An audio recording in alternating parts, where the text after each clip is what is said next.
Good evening, friends. Welcome to the India Power Talk.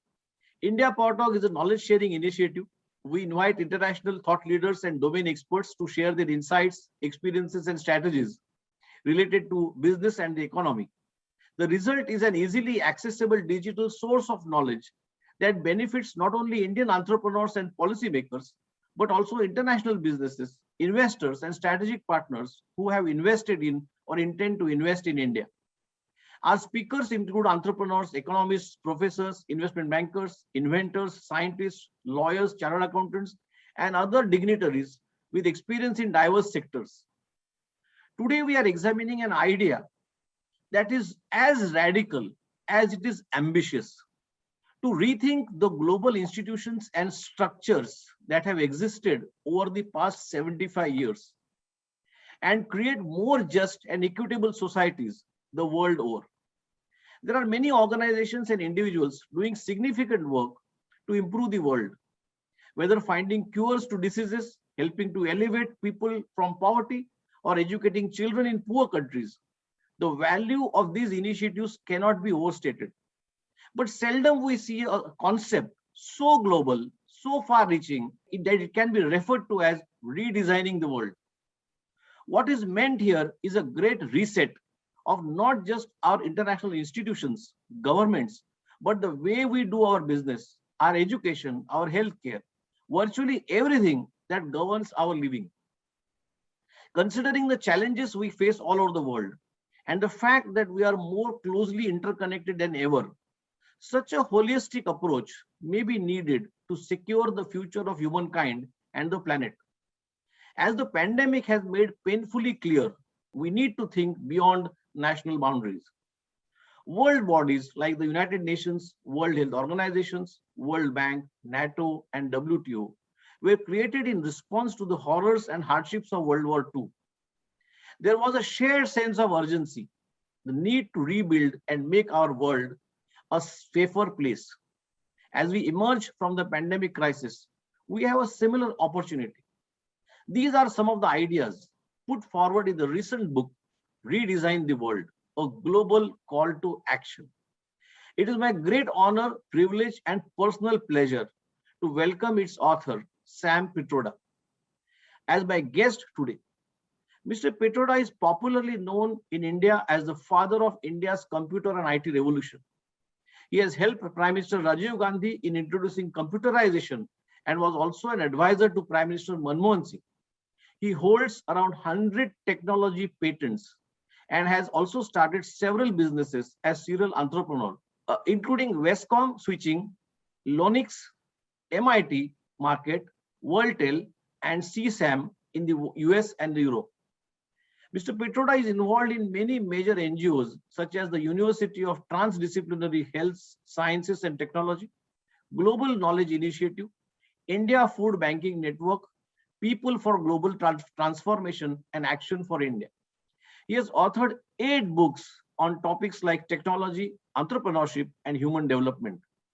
His long list of awards includes an award for public service in the field of telecommunications from IEEE Communications Society for exceptional contributions in the developing indigenous systems and telecommunications infrastructure in India. The World Telecommunication and Information Society Award from the International Telecommunication Union for his outstanding contribution to improving life in rural communities through information and communication technologies, making him the first Indian to receive this prestigious award and a Lifetime Achievement Award for his outstanding contributions in the field of telecom technology and innovation by American Society of Engineers of Indian origin. Sir, good morning and welcome to you. Thank you, Nitin. It's so good to see you, sir. And thanks for agreeing to discuss your book, Redesign the World, with me on India Power Talk. Sir, may I please request you to begin by talking about what gave you the idea to write your latest book? First of all, once again, thank you, Nitin. I really want to compliment you for the series of conversations you are having with global leaders. I think it is very important for people to get different viewpoints from experts in various fields with varied background. It really enriches our understanding of the world. It makes us more open, receptive to new ideas. And I really want to compliment you for doing this, especially at the time of pandemic and thereafter.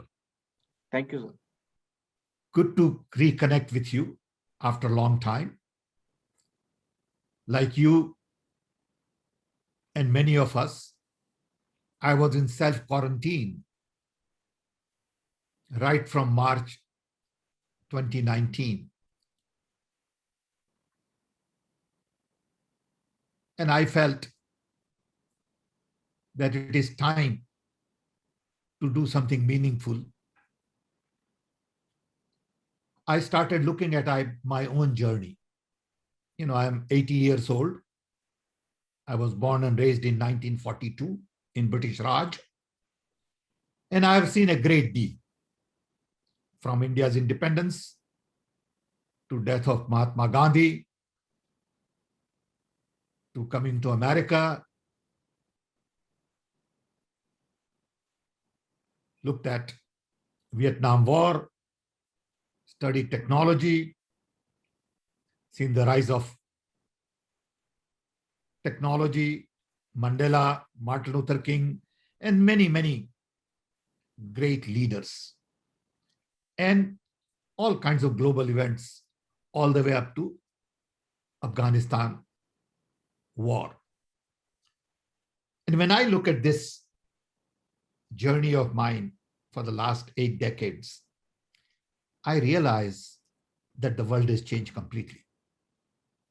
I also realized that world was last designed just about the time I was born. That design was led by a handful of people in the US and few European countries. And that design gave birth to United Nations, World Bank, IMF, NATO, WTO, WHO, GDP, GNP, per capita income, all of these things that we all blindly follow. World was then in ruin. Europe had to be rebuilt. Japan had to be rebuilt. So everyone agreed to that design. Then world was bipolar. You had Soviet Union and you had US. Soviet Union was following exactly opposite to the design that US had proposed. Soviet Union was not democracy, didn't believe that much in human rights. Capitalism was not the flavor of the day in Soviet Union. And world was looking for a design. And I think that design has done pretty well. In general, longevity has increased, infant mortality has decreased, technology has benefited large number of people, and we have lifted large number of people out of poverty. But that design hasn't solved some of the great problems in this world. That design has created environmental blunders. Global warming is a net result of that design. That design hasn't completely eliminated poverty, hunger, and violence. So 75, 80 years down the road, I feel we need a new design. We need a new design because for the first time in the human history, all 8 billion people are connected.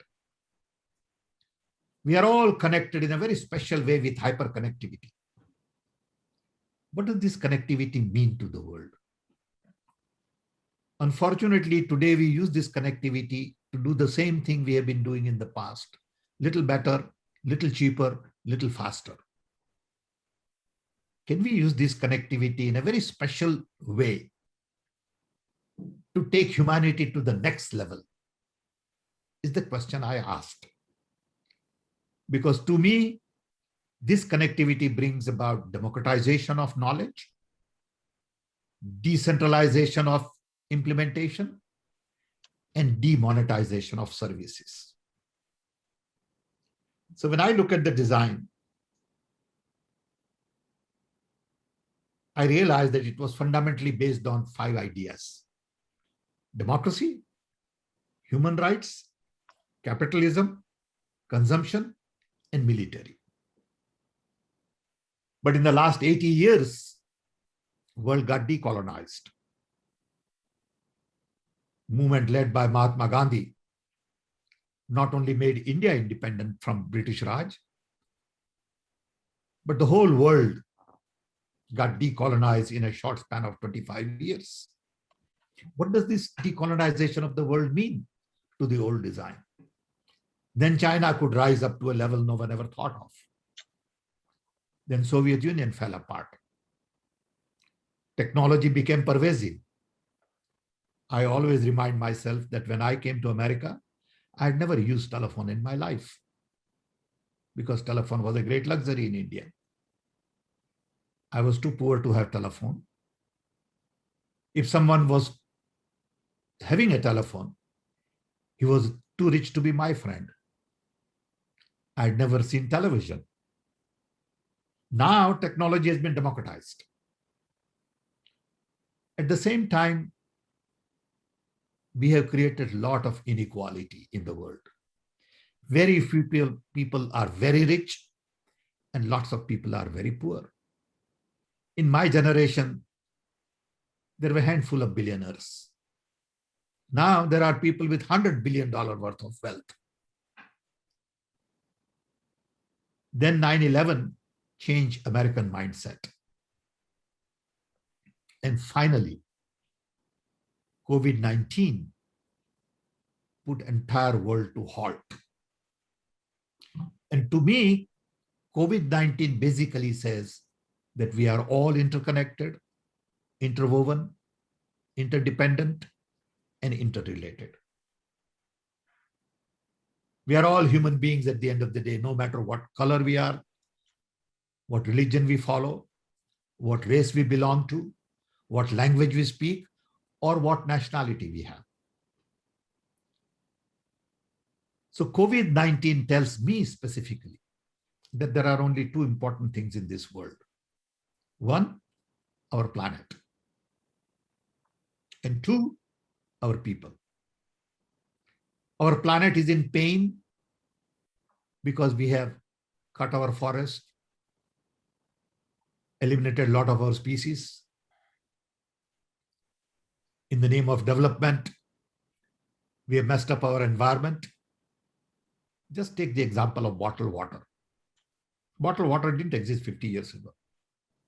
Bottled water has created such a huge environmental blunder, according to me, where we have in the middle of the ocean, island full of plastic as big as Alaska. What does it mean to have this development when global warming is a concern? Air is polluted. Water is scarce. Marine life is in danger. Our animals are dying. I think we need to take care of planet first. Planet doesn't need us. We need planet. Planet has many other forms of life. Planet will survive without human beings, but human beings can't survive without planet. Second thing is our people are in pain. Because on one hand, you have people with hundreds of billions of dollars. On the other hand, there are people who can't have enough to eat. They have to sleep on floor outside. They are hungry. They are sick. Why? Why is all this? So Corona crisis tells me that we must really redesign the world. This is a good time to rethink, reevaluate, repurpose, reposition. And as a result, I go back to the original design that was done 80 years ago. And I'm asking questions. Is UN doing the job they are supposed to do? Is World Bank relevant? Do we need new institutions? What are the important things beside what we started with? And that led me to write this book. The basic idea was, here is the old design. Lots of things have happened. What is the new design? It is not about identifying a problem. It's also about proposing a solution. So you, so very aptly and very nicely articulated thoughts, sir. Now you suggest that the pandemic has offered a good opportunity to redesign the world order. Now you also explained it, but I would still once again ask you, why do you believe this is the case, A? And B, could you elaborate on your concept of redesigning the world? Okay, so let's go back to 80 years ago when world was designed. As I said earlier, the 5 pillars of the design were democracy, human rights, capitalism, consumption, and military. Let's examine each one of those carefully. When Soviet Union fell apart, we felt that democracy has won. Now, we are realizing that democracy is in danger in many countries. Populist movement took over, even in America.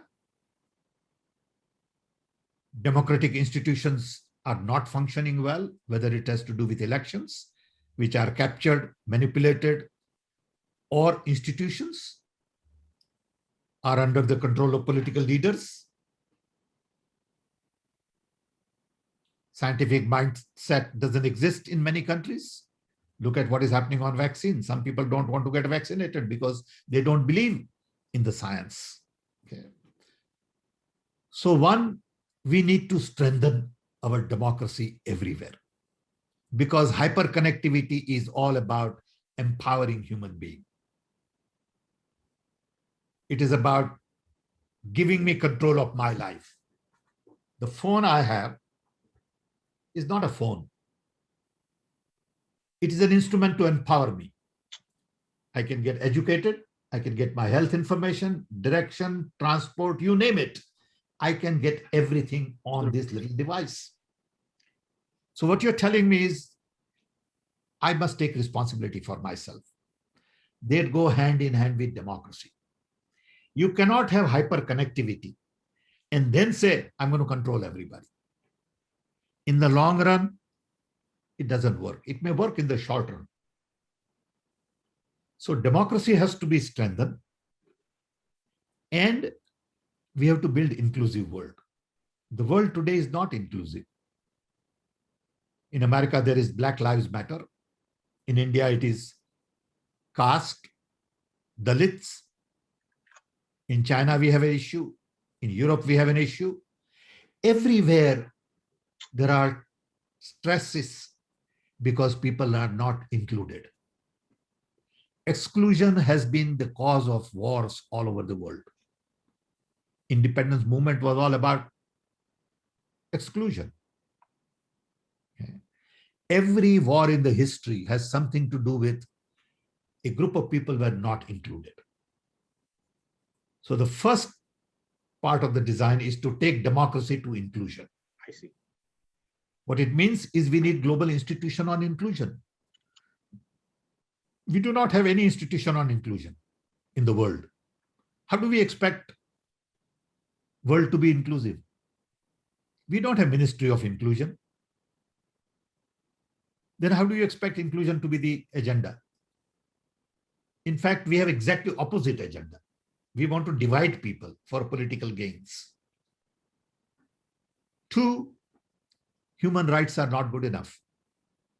Today, we can produce anything. We need to decide what is that we want to produce. And for whom do we want to produce? We always wind up producing for people who can afford to buy and not for people who need it. So we must focus on moving from human rights to human needs. We spend $2 trillion on defense every year. And we know that we can eliminate hunger for 200 billion. Why don't we eliminate hunger first? Then there'll be less war. So if we can build inclusive world and provide basic human needs, world would be much better for all of us. Third, capitalism. Capitalism has done well, but it has done extremely well for a handful of people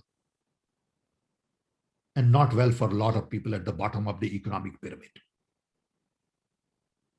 So what we need to do is design new economy, circular economy, regenerative economy, where we begin things from bottom up and not top down, where we provide more opportunities for small and medium scale industries. We worry about local talent, local input, local soil, and not take on this top-down approach and ruin everybody's soil with fertilizer. We need to really pay attention to unorganized labor. We need to create local opportunities in a globalized world. Yes. And it's not about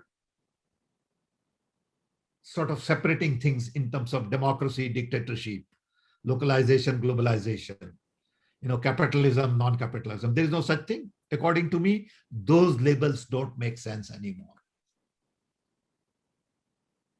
You cannot have two extremes. You got to have a lot of gray areas.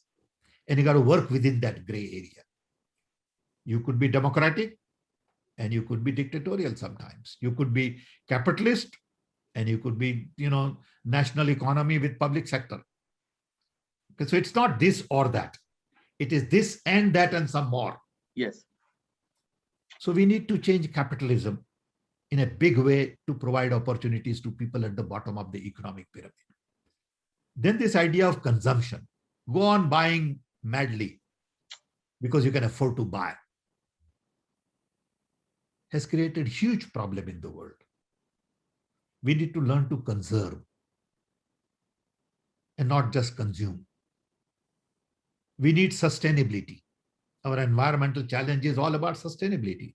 Can we design sustainable systems which don't take a lot of our earth resources?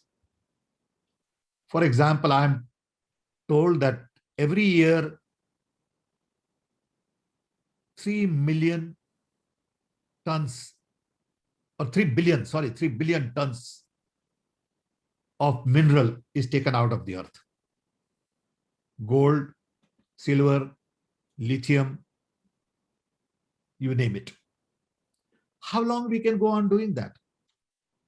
100 years, 200 years? We must learn to conserve and we must learn to design products and services that require sustainable solutions. And finally, military. I hope that as a civilization, we have matured to a point we can sort out our differences by negotiating across the table and not immediately go to nuclear weapons. Doesn't make sense anymore. Absolutely. We are matured people now. We are a mature civilization. So we must stop building military hardware at the pace we have been building. Slowly and slowly move that to development. Many times people think the solution to violence is to have more police and more guns. No, that's not the solution. And I think we must now focus on non-violence. Violence begins at home. Violence begins in the family, in the neighborhood, in the community, on the street, in the cities. And we must learn to be non-violent. And that can only come if we begin to respect other human beings, provide dignity to others. And in the process, we will also get some dignity and respect. So when I look at the design, I find that these are the 5 new things to be done. But unfortunately, today there are 2 designs in the world that everyone is focused on. One is the American leadership as the world leader, champion of technology, richest country in the world, which want to take the leadership and follow the same design they had in the past, which is rightfully so, focused on democracy, human rights, capitalism, consumption, and military. And America is the known superpower, accepted superpower. But now we have another rising superpower called China. And China wants to take the lead in designing the world. And Chinese design is based on Belt and Road Initiative. They want to go into every country and offer huge amount of loans to build their infrastructure, whether it is railways, ports, housing, whatever, power plants. But both of these designs, according to me, are based on command and control, saying, I am the leader, I want to remain the global leader, and you follow my path. And I'm saying world today needs a third design. The design that is based more on collaboration, cooperation, co-creation. Design that is based on networking of nations in a non-hierarchical way, then saying, I am the superpower. I think that's what hyperconnectivity offers us. So we need a third design, which is based on the redesign that I'm proposing. But it's not easy because nobody wants to give away control. People want to dominate because we still have this colonial mindset. Yes. Everybody wants to dominate. Today, when you see the conversation at G7 or G20, and I watch this very carefully, and I find that most of the leaders are focused on geopolitical equations, economy, trade, markets, and that's about it. They have very little interest in human development, education, health, poverty, violence. Nobody talks about that. And everybody goes to these meetings more as a marketing person for their country. And they come home and people clap saying, oh, I sold this. I made a deal on nuclear instruments. I made a deal on nuclear weapons. You know, I mean, what kind of a world are we living in? Unfortunately, we don't have the leaders like Mahatma Gandhi and Mandela and Martin Luther Kings. Some of the leaders are petty, ignorant, not well enlightened, and very selfish. They don't look at what is good for the humanity or the planet. They only look at what is good for their constituency. So we need a new conversation. We need new global conversation. So fair point. Absolutely fair point. You say that world needs to be redesigned, and you have very aptly given the 5 elements of the redesign. May I ask you, so who would do this? And what would be the starting point? Would it be economy, education, environment, or something more? No, I believe the starting point is to have a new conversation. The opportunity that you are giving me today is to start a new conversation. But that conversation cannot be one way from me to you. It has to be conversation between all the lawyers, all the teachers, all the politicians, between politicians and teachers and lawyers, doctors, businessmen. They all should feel that it is time to redesign the world. So first thing is to really begin new global conversation, saying the design is obsolete. We need a new design. Nobody talks about that today. Nobody talks. So this is the first requirement. Second requirement is to have change agents. If you don't have change agents, there will not be change. And first change has to come from within. I must change. I must be inclusive. If I'm not inclusive and if I discriminate against people, I cannot be part of the redesign. So I have to redesign myself. Saying, am I really a global person? Am I really concerned about planet and people? Do I treat people who are different than I am with respect? Or do I discriminate them? What about gender equality? What about people who believe in different religion, speak different language, are from different countries, look different? If I change, world will change. And then we need leadership at G7 or G20 to say, hey, we need to have a conversation on redesign. So it has to come from the bottom and also from the top down. And it's a very complex process. But the more interesting point that you raised, do we do it in economy, education? No, we have to do it in these 5 areas. If you take one little vertical, doesn't happen. And I guess parallelly we need to start. You have to do in 5 key areas. It doesn't include education. It doesn't include health. It includes inclusion. In there comes health, education, everything in inclusion. Then human needs. Then new economy. Then conservation and sustainability. And then non-violence. You cannot take one and do it. You got to do all 5, because when the design was set up, all 5 had to move on. Capitalism, human rights, democracy, consumption, because consumption was required to boost the economy then. Absolutely. So you cannot take one little item and hope to redesign the world. It doesn't work that way. Sir, as interconnected as the world is, it also seems to be more fragmented or divided due to the spread of internet and the emerging technologies like artificial intelligence, data analytics, and the IoT. Now, on one hand, whilst we really enjoy and we feel proud of these technologies, how do you see emerging economies, in particular India, adopting or catching up with these technologies? You see, unfortunately, technologies are seen more as a glamour. Every time I talk to somebody, immediately there'll be conversation on Bitcoin, cryptocurrency, AI, robotics, IoT. To me, these are all little tools.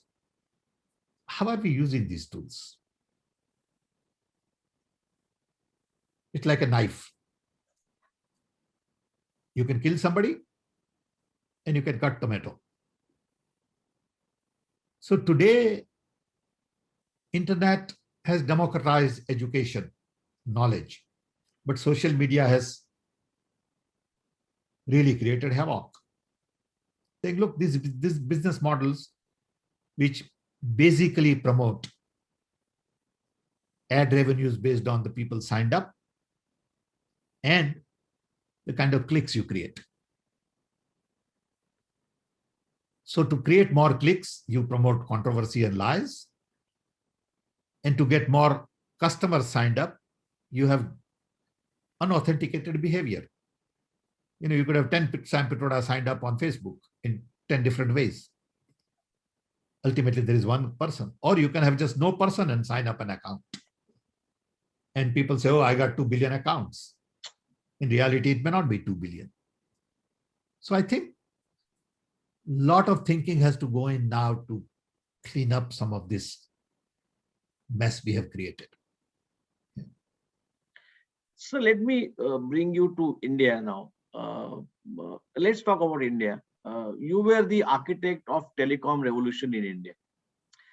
So what would you first redesign in India if given an opportunity today? But before that, very quickly, if you could tell the today's generation what you did for the telecom sector in India. First of all, I think it's important for young people to understand that I was born and raised in a small little tribal village in Orissa. My father had fourth grade education. India gave me opportunity to get a master's in physics for less than $10 because the education was almost free. So India empowered me. Coming from a very poor family, low caste, India gave me the tools that I would need to build my future and future of my family. If I can do it, every young Indian can do it. I came to America in 64, been here for 56 years, 57 years. And I got an opportunity to work in Rajiv Gandhi's time when we had 2 million telephones in India for 650 million people. Today, we are a nation of a connected billion. We have 1.2 billion phones. In addition, we generate $200 billion worth of software service export every year, year after year. Because during Mrs. Indira Gandhi's time, I was given an opportunity to make a presentation to her in which I said, IT and telecom will change the face of India. This was 1980. Prime Minister believed in this idea, backed me up. We set up a Center for Development of Telematics to focus on training large number of young Indians, engineers, scientists coming out of IITs and other good universities. And when Mrs. Gandhi died, Rajiv Gandhi became Prime Minister, and he really gave meaning to my life. I realized that rather than being just an engineer, here is an opportunity to help build a nation. So we worked on IT, telecom, software, computers, technology missions for literacy, immunization, cooking oil, drinking water, milk production. All the right things we did then, including starting in Pune, CDAC, Center for Development of Advanced Computing for supercomputers. So we did lots of interesting things then and planted seeds. And today we are benefiting from those seeds we planted. You must remember that polio got eradicated in India only because there was a mission on immunization in Rajiv Gandhi's time. In the 80s, we did not make any vaccine. Today, we are the largest producer of vaccines in the world. Today, we are the largest producer of milk in the world.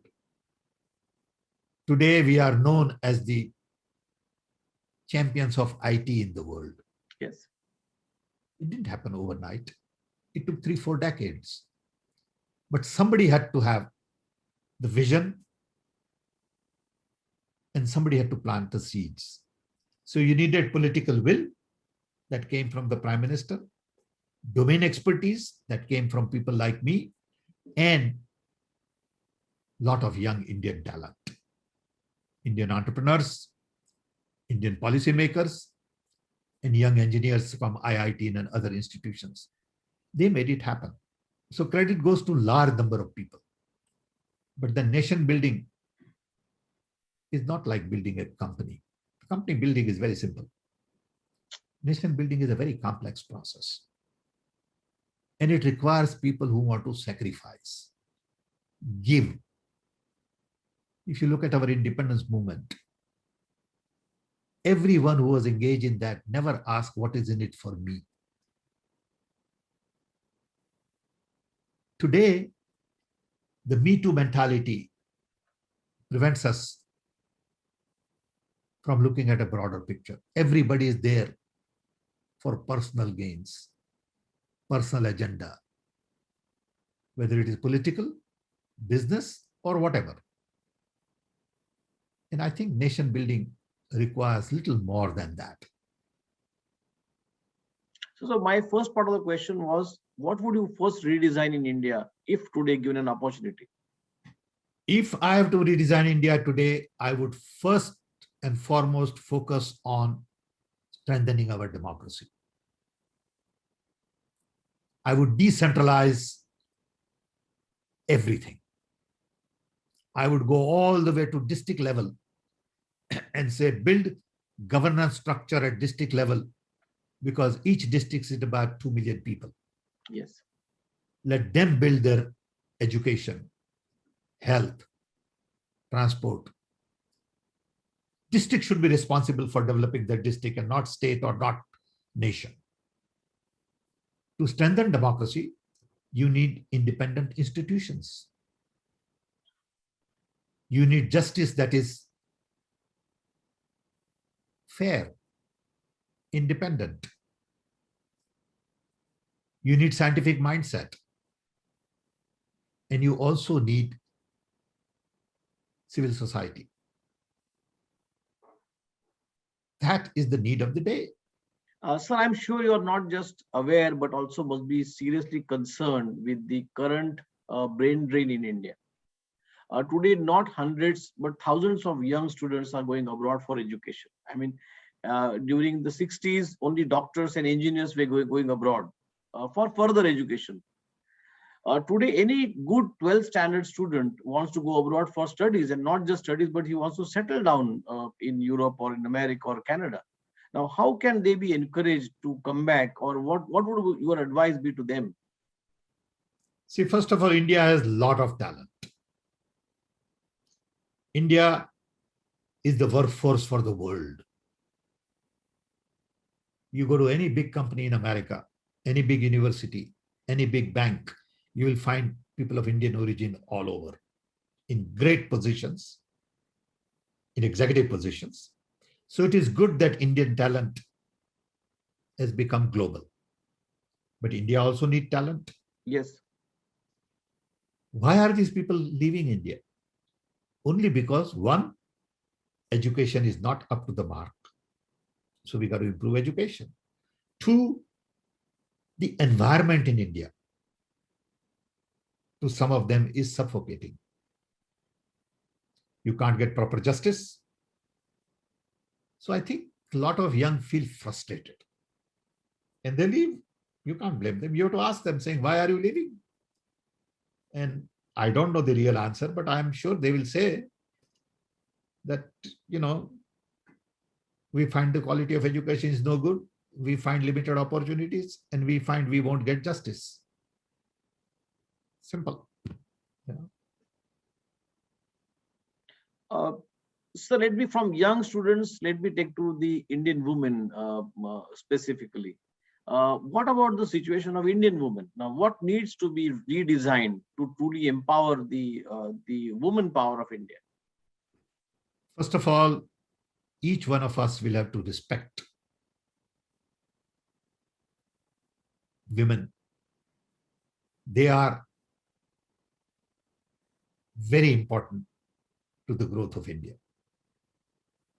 We all have mothers, sisters, mausi, auntie, cousins.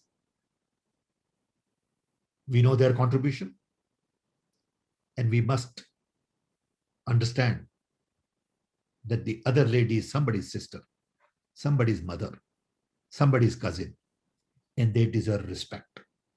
Genuine respect. Respect from your heart. Okay. They are equally important citizens in the society.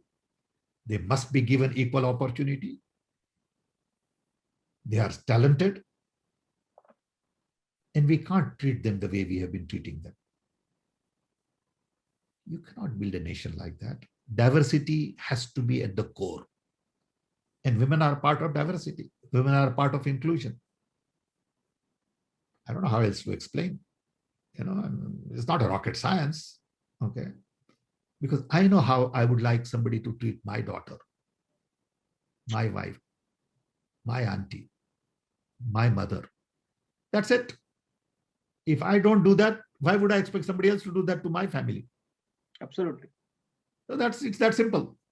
Okay. And it goes true not just for women, it goes true for my younger brother, it goes true For for my everyone. father, it goes true for my grandfather, okay, and my neighbor.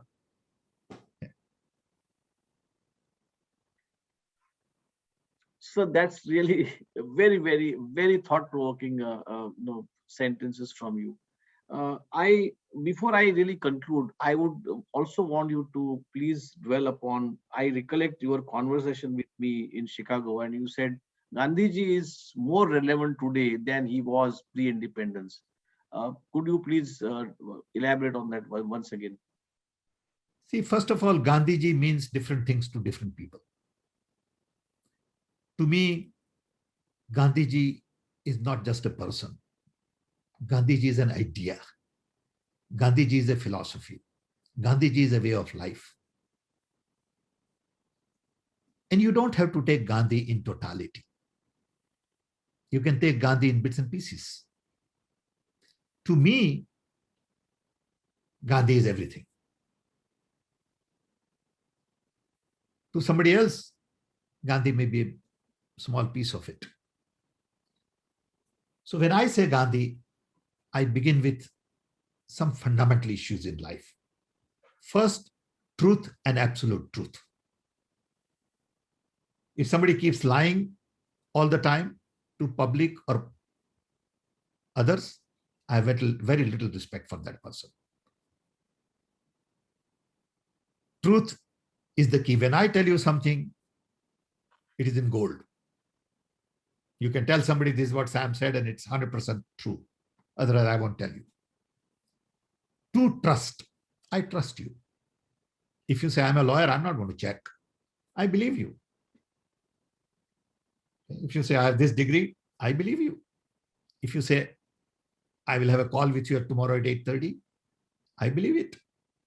Okay. So truth, trust, third is love. I got to love you for what you are.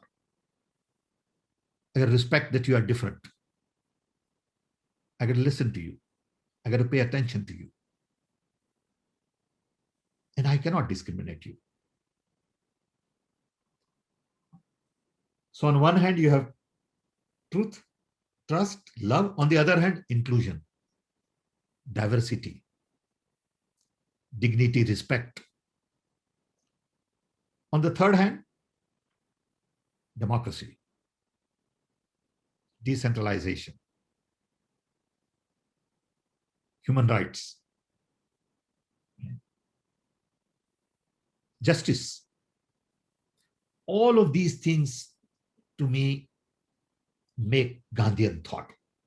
Justice for everybody, not for a group of people. Justice for poor, concern for poor is Gandhian. Now, for me, it is okay for you to wear jeans and drink scotch and still be Gandhian. So I think world today needs Gandhi also from the viewpoint of non-violence. The world has become too violent. Yes. Okay. So Gandhi was really all about simplicity. He was the greatest communicator ever lived on this earth. Absolutely. He could pick up a pinch of salt and galvanize millions in an era where there was no television, no radio, no telephones, almost. Okay. So Gandhi is more relevant again from the viewpoint of redesigning the world. Absolutely. Okay. I am completely convinced that at the time of redesign, 80 years ago, if the Western world had paid attention to Gandhi, but Gandhi was then seen as somebody who is trying to fight British. He was seen as a rebel. But if we had really built the first design with inclusion, with non-violence, world would be very different today. Absolutely. Okay. We did not listen to Gandhi at the time we should have listened. Still not too late. Absolutely. It's never too late. We must listen to Gandhi. We must pay attention to all his values. Okay. We must honor him by living the kind of lifestyle he suggested. Now, when I look at your book, Redesign the World, and having heard you at elaborately on several aspects of redesigning the world, uh, what would be the one point, call of action that you wish people, it is easy, which will be easier for people to begin redesigning the world? You redesign yourself. You redesign yourself. That will be a great starting point because you have control over it. You may not have control over other things. But can you say, I will be inclusive? I will worry about human needs. I will conserve. I will worry about environment and sustainability. I would promote economy that is from bottom up. And I'll be non-violent. If you do these 5, it's a great start. Absolutely. Okay. You don't need to change the world. We need to change ourselves. If enough of us think that way, world will change. We need Gandhian leaders. Mandela was Gandhian leader. Martin Luther King was Gandhian leader because they believed in sacrifice. They didn't believe in self.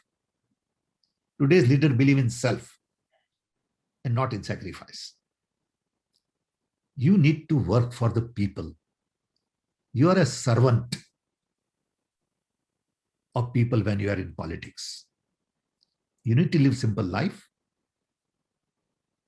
You need to practice what you preach. You need to be collaborator. You need to be non-hierarchical. And you need to listen to other people. Okay, you can't say I have all the answers. Absolutely. Okay, even if you have all the answers, you can't say I have all the answers. You know, because if you don't listen to people, people are not going to join you. And I'm very concerned about the world. I'm very concerned about India, you know, and I know I have limited time. You know, I'm no longer young. So I know there is little I can do, but I can express my views. You don't have to agree with it. You don't have to like everything I say, which is okay. I respect that. The fact that you disagree with me is okay with me. You know, it has nothing to do with my liking or not liking you. You know, I love you because we agree to disagree. And that's how we have to start. You know, we need new conversation. Sir, do you feel disappointed? No, I'm not disappointed. I'm not disappointed. You know, look, at the end of the day, world has come a long way. The fact that I'm alive at 80, how could I be disappointed? You know, I had 2 portable bypasses. What's the one hope that you see when you talk of redesigning the world? I see a lot of hopes. I see, one, the power of technology to really improve productivity, efficiency in food and other things. I see energy of the young. I see hope to think differently. Okay. I see the power of communication to connect people from all over the world in a very different way that was never possible before. So I do see a lot of hope. You know? So one thing which I see in today's generation, the young generation particularly, I don't belong to that generation, but still I you know, my son is 28, 20, 30 years old. So when I see this young generation, the one thing which I see in them is they don't have any baggages. They are open to any discourse. They are open to new ideas, you know, which was not the case in 60s and 70s. People were biased. People had a lot of prejudices. People had a lot of baggages. Because people were insecure. People are insecure. That's See, not the case. this young generation is fairly secure. Absolutely. That's one very positive thing. Absolutely. Because also I must tell you that we were the children of the poor. Yes. We are children of the well-to-do people. There's a big difference. Okay. We had to survive. Absolutely. They are comfortable. They're comfortable. Okay, some Therefore, of them, not all of them. therefore, they can take chances in life. Exactly. So I have great hope in these people. Thank you so much, sir. I know for your valuable time and really great insights into the book that you wrote. It has been a great pleasure talking to you, sir, as usual. Uh, I would like to thank the Indo-American Chamber of Commerce as well as the Indian Chamber of Commerce, Law Sikho, and the India SME Accelerator Network. Let me conclude with a humble prayer to the Almighty to bestow mankind the right spirit to fight the coronavirus and help restore peace, prosperity, and well-being. So it has been a great pleasure talking to you.